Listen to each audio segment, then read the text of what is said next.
Podem sentar, meus irmãos.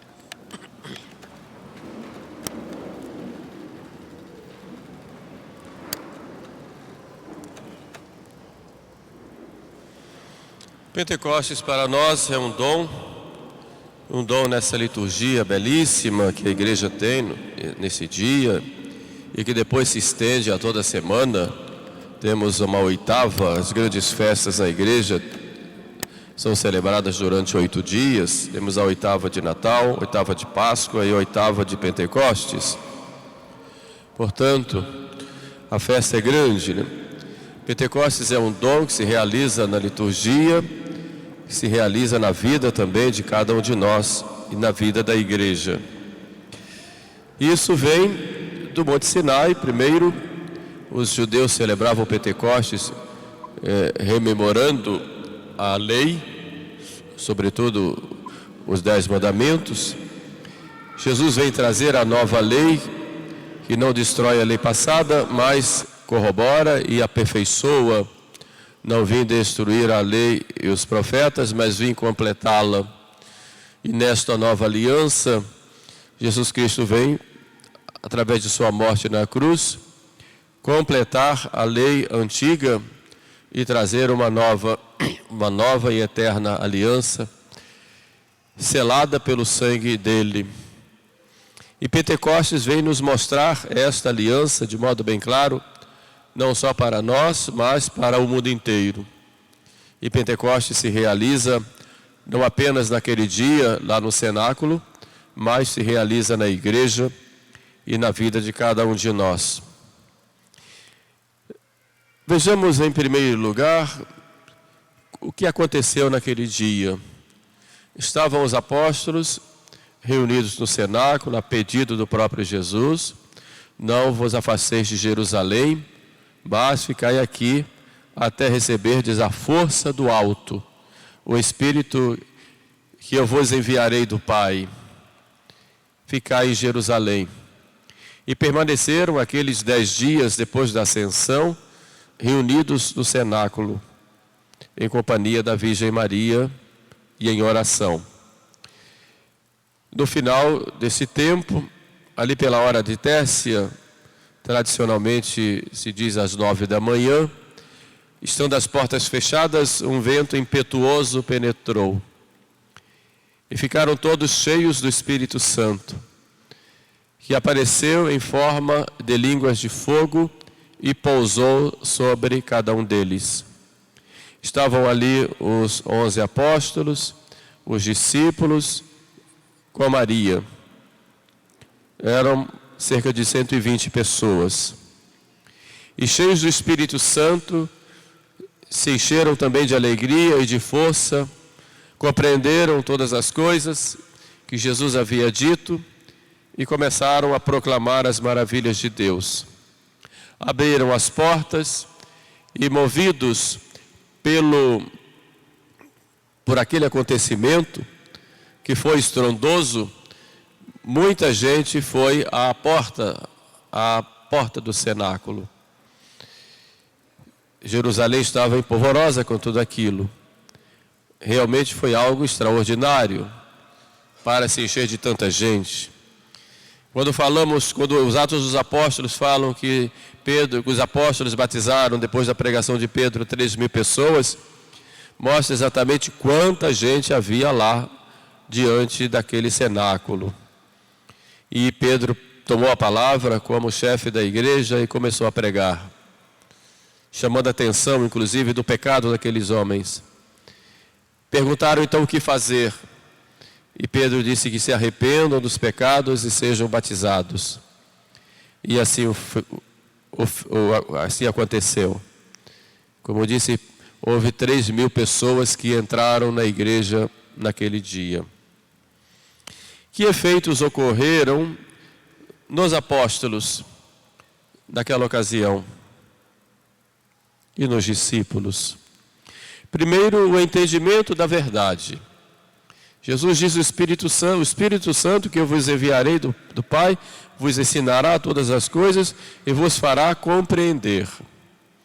A primeira ação do Espírito Santo nos apóstolos foi exatamente fazê-los compreender a verdade.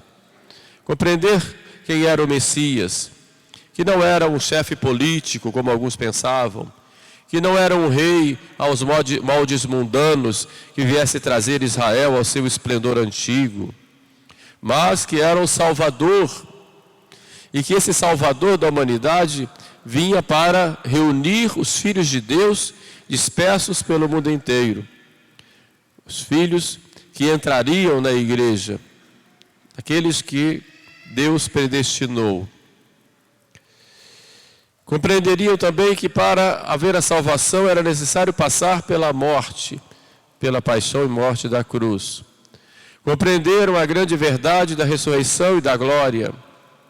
E compreenderam a sua missão no mundo, que era agora espalhar o Evangelho, a boa nova da salvação pelo mundo inteiro, para que todo aquele que cresce e fosse batizado entrasse na vida eterna, entrasse para o céu.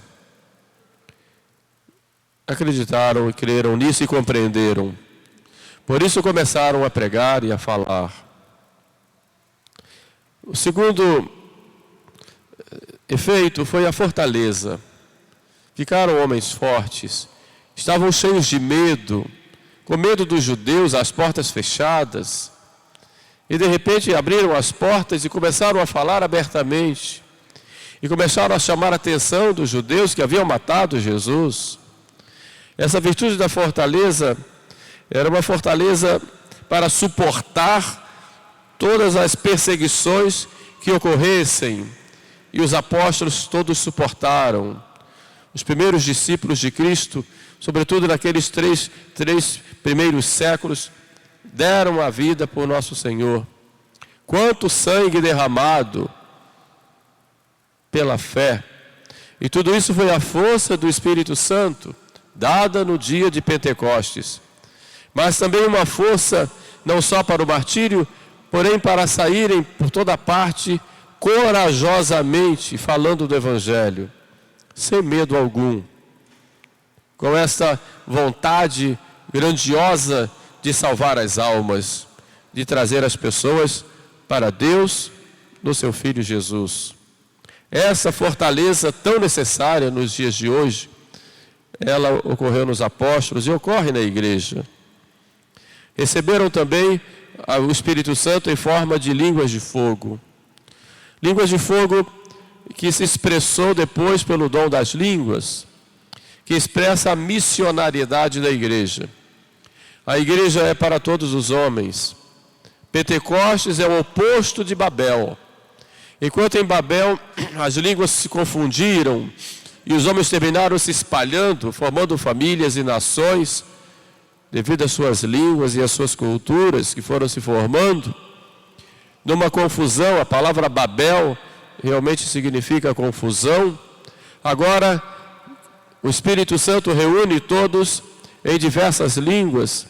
Santo Agostinho diz que ali em Pentecostes estava a expressão da igreja no dom das línguas, porque todos falavam e cada um entendia na sua própria língua materna. Não era apenas um falar sem sentido, mas eram línguas compreendidas com suas estruturas próprias, mas mostravam exatamente essa grandeza e essa universalidade da igreja. E explica Agostinho que isso ocorre hoje, já no tempo dele ocorria, porque o Evangelho já tinha se espalhado por toda parte. E hoje, se pudéssemos reunir todos os católicos num lugar só, nós ouviríamos aquilo que aconteceu em Pentecostes em grau muito maior, porque cada um falaria na sua própria língua.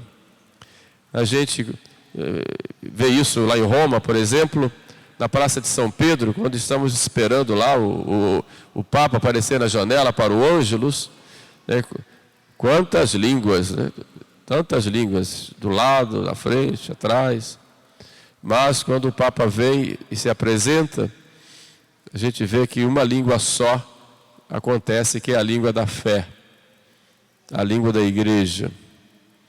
E quando todos nós rezamos o Pater Noster, em latim, mostra aí a importância de uma língua única, que reúne a todos naquele momento, mas que expressa o que cada um já tem na sua vida da sua própria língua. Quando fala língua aí, não é apenas um meio de comunicação, mas língua como expressão da própria identidade de um povo, de uma cultura e de uma vivência.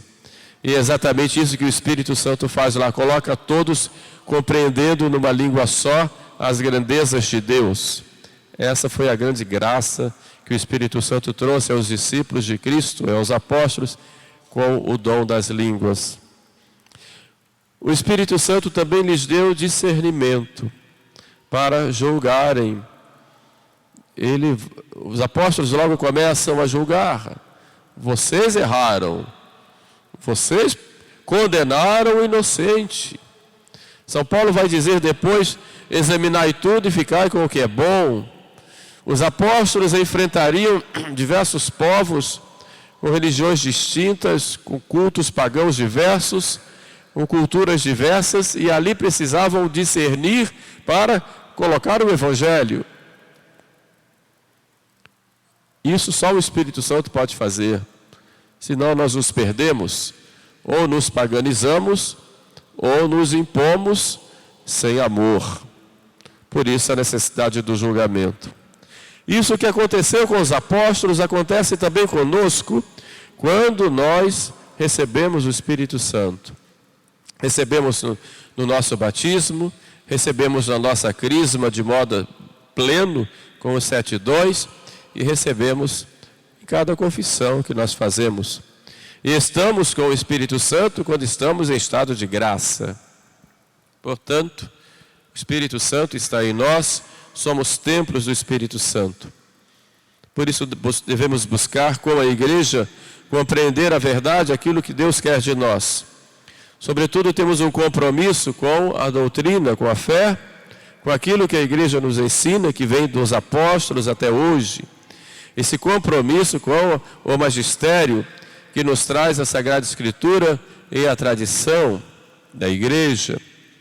Portanto, o Espírito Santo nos ilumina para que possamos compreender aquilo que Deus quer de nós e compreender, tanto quanto é possível para nós, as verdades da fé e vivenciar essas verdades e crer nessas verdades, sobretudo, e com respeito àquilo que a igreja ensina sobre ela mesma.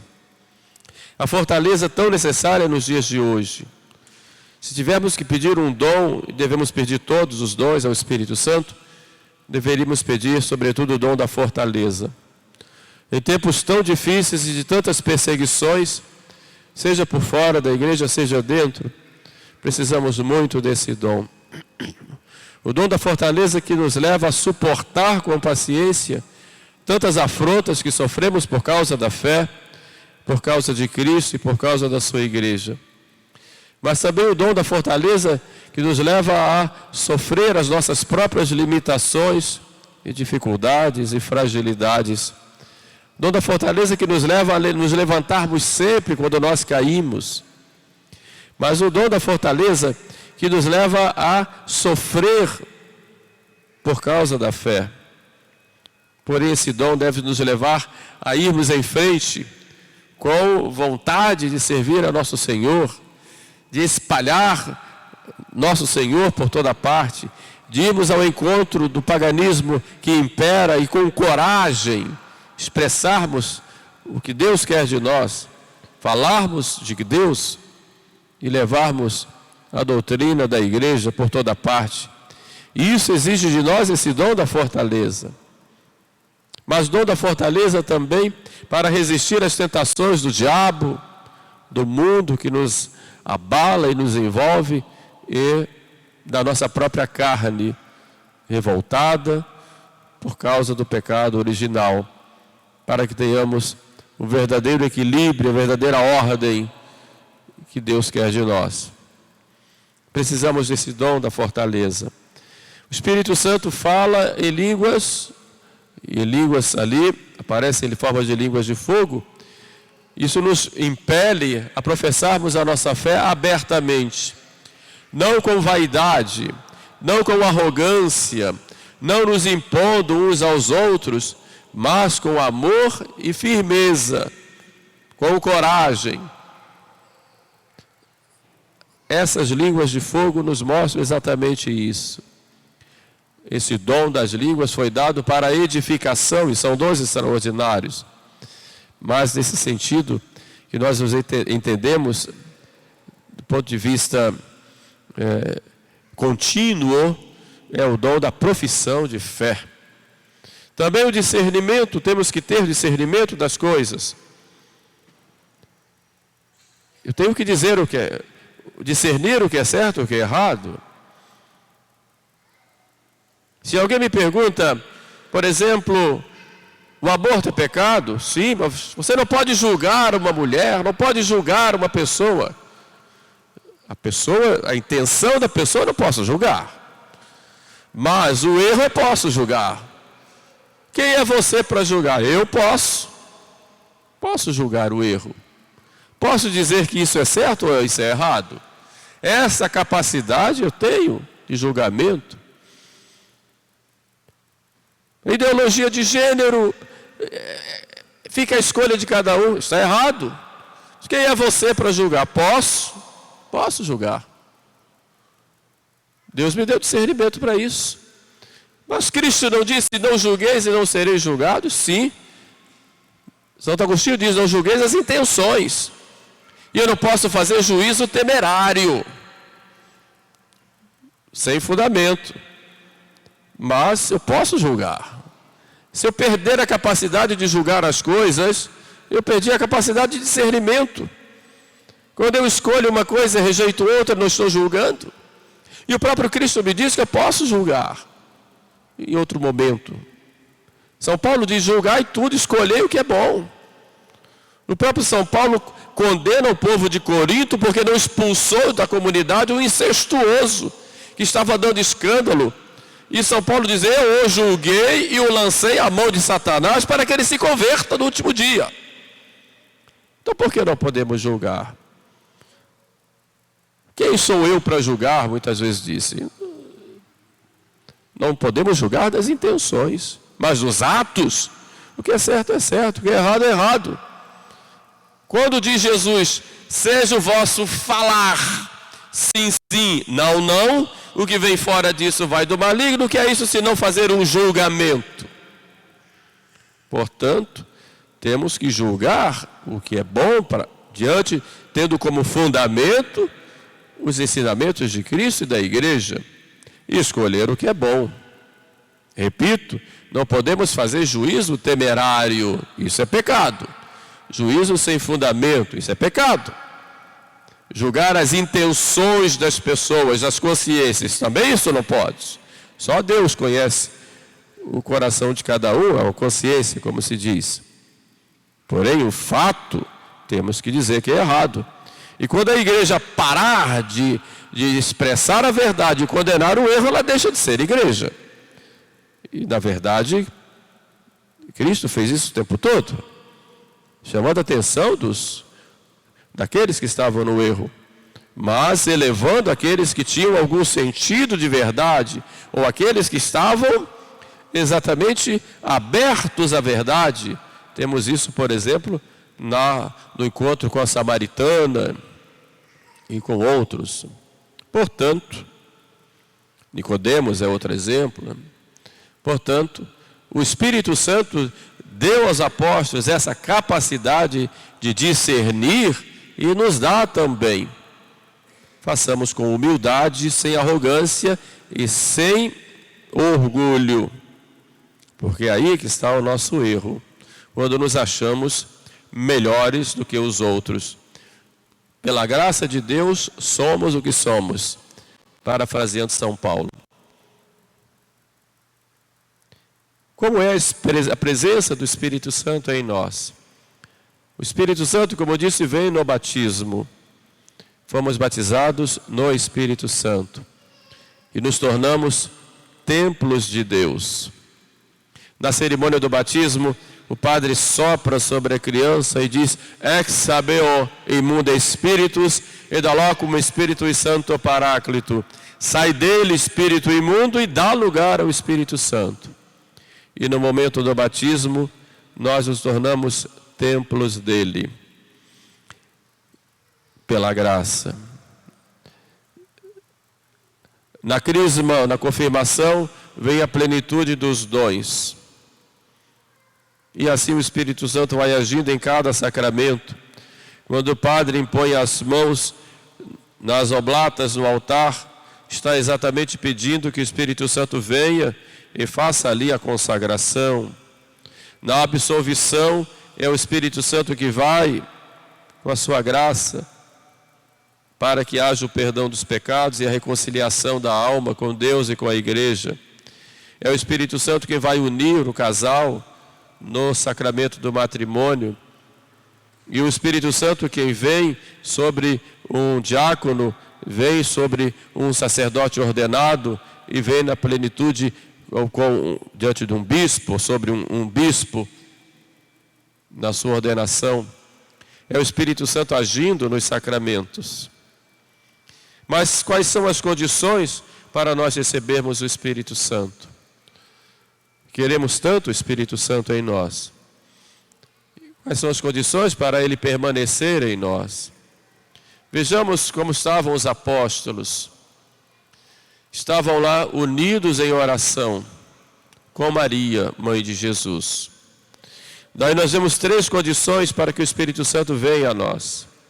Primeiro, unidos. Segundo, em oração. Terceiro, com Nossa Senhora. Senão não vem. Senão não permanece. Primeiro, unidos. Nós devemos ser construtores da unidade. E essa unidade de fé, que é uma das notas da igreja, unidade de fé, unidade de disciplina, ou como chamam de governo, e unidade de sacramentos. Busquemos a unidade. Quem não quer a unidade é o diabo. Jesus fez uma oração na última ceia, que todos sejam um, como eu e tu, ó Pai, somos um. Mas para construir a unidade é difícil. Nós temos que passar por cima das nossas vaidades, do nosso orgulho. Temos que ter caridade. Vivemos às vezes tão desunidos dentro da igreja. Vivemos hoje numa crise muito grande, todos sabem disso, isso é muito conhecido dentro da igreja, em toda parte, em todos os lados. Mas olhamos aquilo que diz respeito a nós, de modo específico, segundo a nossa tradição religiosa. Olhemos os grupos ditos tradicionais. Quanta divisão! Quanta divisão! Todos defendem a missa tradicional, mas nem nisso tem unidade. Uns falam que a missa tem que ser de João 23, do missal de João 23. Outros já levam para São Pio X. E vão e fazem críticas. Um quer a Semana Santa segundo Pio XII, outro diz que essa reforma foi errada e já vão para trás. Quanta divisão dentro da igreja e nos nossos meios. Vamos ver quantos grupos ditos tradicionalistas nós temos. Uns aceitam o Papa, outros não aceitam o Papa. Os que não aceitam o Papa são chamados sede-vacantistas, não querem contato nenhum com aqueles que aceitam e não querem participar da Santa Missa, mesmo que seja a missa dita de São Pio V, porque simplesmente aceitam, respeitam o Papa, ou reconhecem a validade da eleição. E quanta divisão por causa disso, mesmo entre os sede-vacantistas, uns são conclavistas, outros não, outros esperam que venha o Espírito do alto e auge de uma eleição, outros já se reúnem e fazem um conclave por conta própria e começam a ordenar padres e sagrarem bispos de toda parte, de modo tão desordenado. Quanta divisão! Mesmo entre nós, quanta divisão! O Espírito Santo não vai agir dessa forma. E essas divisões não são por causa de doutrina, não se enganem. São por causa das vaidades, por causa de um orgulho, em que cada um quer dizer, eu tenho a verdade. E hoje, com o advento da internet, então ficam atrás de um teclado e dizem, eu tenho a verdade, que não está comigo, não está certo. E aparece um aqui, outro acolá, criticando os outros e na verdade só se expressam nas críticas. Porque se os outros, se não houver a quem criticar, não se elevam, não aparecem. E onde fica a pregação da doutrina, que tanto defendem? Quase não existe. Onde fica a pregação da santidade, dos caminhos para a santidade? Quase não existe. Onde fica a verdadeira assistência religiosa aos fiéis, conduzindo a cada um como rebanho para a vida eterna? Quase não existe. É mais vaidades, vaidades, e isso divide. Divide. Quando falam daqueles que são ligados à missa de São Pio V, quanta divisão, isso faz mal, isso é diabólico. O Espírito Santo não está agindo aí, isso é bem claro. Inúmeros grupos, cada um de uma forma. É uma resistência para cá, outra resistência para colar, e um não aceita isso, outro não aceita, e ficam brigando entre si, se digladiando, e o diabo fica em cima, tripudiando, dando gargalhadas, dizendo: olha só como não se amam, porque não há humildade e não há caridade. E a condição para o Espírito Santo agir é que haja essa unidade, que busque a união. Estavam os apóstolos unidos em oração. É interessante que havia dissensões entre eles, claro, até dúvidas, só que estavam unidos e seguiam a voz de nosso Senhor, e unidos em oração. Daí a importância de estarmos mais rezando do que falando. Os que mais defendem a igreja, será que rezam como deveriam rezar? Se colocam diante do sacrário, vivem vida de penitência, sem que os outros saibam, porque é muito fácil fazer penitência para todo mundo ver e me aplaudir, achar que eu sou santo. Não, mas essa vida de oração e sacrifício é tão necessária. Sem ela não existe salvação, não existe santificação das almas. Sejam bem claros disso. Toda a pregação do Evangelho tem que ser precedida pela contemplação do Evangelho. Toda a pregação de Jesus Cristo tem que ser precedida pela contemplação de Jesus Cristo. Senão, o Evangelho não vai nos corações e nas vidas. Estavam unidos em oração. Como diziam os escolásticos, contemplata alis tradere. Eu vou entregar aquilo que eu contemplei. Vemos hoje um perigo muito grande na igreja, em toda parte, é a chamada heresia da ação. Muitos programas pastorais, porém pouca vida de oração. Muitas reuniões são necessárias, programas são necessários, Deus quer a nossa colaboração, porém pouca oração, pouca contemplação. E o que dá vida a todo programa de apostolado é a vida espiritual, ou seja, a vida de oração.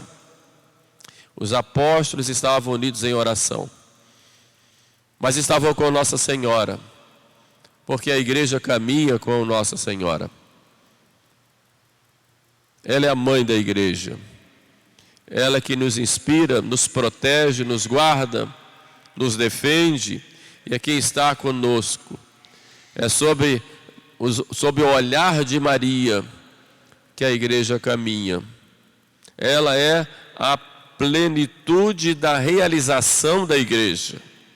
A igreja se realiza nela, podemos dizer, a sua plenitude.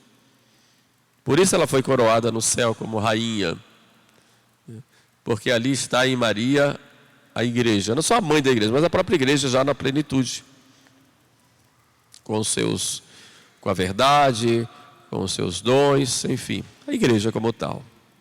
Por isso estavam os apóstolos com Maria. Pentecostes está aqui hoje. Que respostas nós vamos dar ao Espírito Santo na nossa vida? Quando sairmos dessa igreja, o que faremos para que o Espírito Santo realmente continue habitando em nós? Como seremos dóceis ao Espírito Santo? Nas nossas ações, nas nossas palavras. Buscaremos mais viver essa presença do Espírito Santo em nossas vidas? Pentecostes continua em cada um de nós. Somos templos do Espírito Santo.